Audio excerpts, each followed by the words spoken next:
Hey guys, today we're going to talk about one of the most controversial exercises on social media today, the Jefferson curl. Get up and get down, get up and get. Hey guys, thanks so much for stopping by the YouTube channel. Today's video is all about the Jefferson curl. We're first going to talk about what it is, what its original intention was, what people have done incorrectly with this exercise, and whether or not it should even be a part of anyone's training program today. So first and foremost, let's talk about what the Jefferson curl is. It was originally intended to be a stretch and a movement, a mobility movement for your spine into the movement of flexion. So I'm gonna have Ed demonstrate. Usually it's performed with a very, very light weight in hand, and it is progressive flexion. So he's gonna start at his neck and then continue to flex each and every one of the small vertebrae all the way down. He's gonna get this gradual flexion, keep his knees straight, and then on the way up, he reverses it. So he's moving into flexion, flexion, flexion, and then extending piece by piece all the way up. Now, people originally intended this to be a stretch of the low back muscles, of the mid back muscles, and a mobility movement where you're working on creating more and more flexion. And with very light weight, this is not, for a healthy athlete, a horrible exercise. I do not want people to fear flexion of your back. Without any heavy weight in hand, you should be able to flex and expand your spine. Your spine was designed to move, so I don't want people to fear spinal flexion. And if you're a healthy athlete without any history of injury, again, something we'll talk about later, so without any history of back injury, a Jefferson curl with very light weight is not necessarily a bad thing. Your spine's not going to explode. I've had a lot of people misquote me on this before. But what happens, the problem, is that a lot of people take this idea, this stretch, and they try to weight it. They turn it into a loaded exercise. Now, the problem with that all lies in how the body supports load. Now, I'm gonna have Ed do an RDL for me. So I want you to stand in this position. Now, an RDL, Romanian deadlift, is performed about the hips where the spine stays in a neutral position. So I'm gonna have him go down into an RDL. Now, Evan, I want you to come over here and see this. In this position right here, he's maintaining a neutral spine. And now again, a neutral spine is a range, it's not one position, but he's maintaining that good flat back.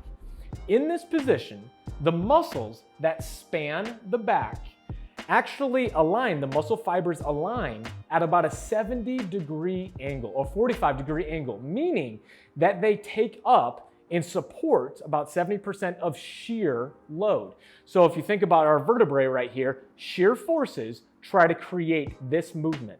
So the muscles that span your spine in this neutral alignment take up and basically limit about 70% of anterior shear forces because of the way the muscle fibers run. Now, when you round your spine, so round your spine in this position, the muscles change their orientation to where not only or not any longer are they aligned at that 45-degree angle, but now research shows that they actually become more flattened out, meaning that they instantly lose their ability to support the spine in the motion of shear forces. And what this means is that you lose your load-bearing capacity at your spine when you round your back. Meaning that your load-bearing capacity, your ability to withstand forces and keep your back healthy and from becoming injured, is very dependent under load due to position. So flatten back out. This, for most people, a relatively neutral spine, again, it's a range, is the best way to maintain the integrity and the resiliency of your spine under load. The more and more weight, the more and more this needs to be maintained. The evidence for this comes from the research from renowned back expert Dr. Stuart McGill.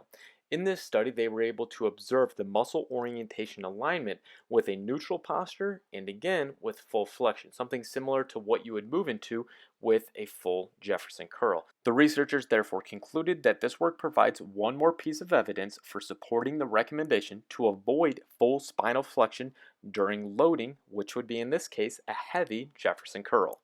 So if you come back up, again, a Jefferson curl with extremely light weight where you're rounding your back. for a healthy individual is probably not going to create an injury at your spine. Your body is very resilient to things like this. But the more and more weight you place on your body, the less and less we want to move the spine. We want to maintain the spine in whatever position you're in, whether that's neutral, which is the most advantageous, or a slight flex position. Let's say a power lifter, like one of the greatest power lifters of all time, KK, you can see right here how he has a slightly flexed spine, more so in the thoracic spine, but he braces and then moves about his hip joint. Or if we talk about any strongman who's lifting an Atlas stone, they brace around the Atlas stone in slight flexion of their spine, limit spinal movement until the very, very end where they push the stone up on top of the ledge that they're moving it onto. So we want to limit spinal movement under load. So the big takeaway, guys, that I want you to understand is that the Jefferson curl is not recommended to be performed with heavier weight. Research has shown that the quickest way to find a back injury is to load your spine and then move it repetitively. And over time, that is the mechanism that creates injury. Whenever we load the spine, you want to brace it in that neutral position or whatever position you're in, if it's a slight extension or a slight flexion, and then move about the hips. This is what carries over to better lifts in the gym. If you're a weightlifter pulling a barbell, if you lose that spinal position and you allow your back to move off the start, you're instantly going to be drained of power. If you're a power lifter pulling the barbell from the ground, or you're doing a squat and you lose that spinal position, instantly your performance is going to suffer. So let's not try to do exercises that mimic that problem. Let's build resiliency and capacity within the spinal range that we want to see. Spinal mechanics matter. So instead of doing a heavy Jefferson curl, pick up some heavier weight, or obviously just demonstrating right here with a kettlebell, but I want you to perform RDLs instead. So you're gonna stand back here. The RDL, Romanian deadlift, weight by the front. It is a hip hinge. The hips go back, the chest stays forward, and we maintain that neutral position.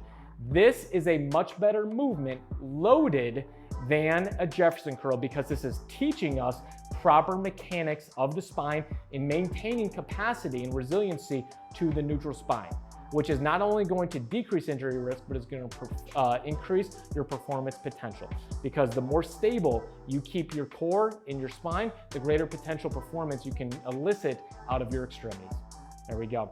Now, if you still want to do some light mobility work for your spine, I would recommend the cat camel. This is a movement where you're moving your spine like I'm showing here, but under very low load. So, hope you guys liked today's video on the Jefferson curl. If you have any questions, let me know in the comments section below. I'm going to link some research that supports all the different things that we're talking about today. Until next time, guys, happy squatting. They say that energy flows where attention goes, so I pay no mind. Why waste my time with all these negative cats scratching? So caught up in their egos, these people have lost.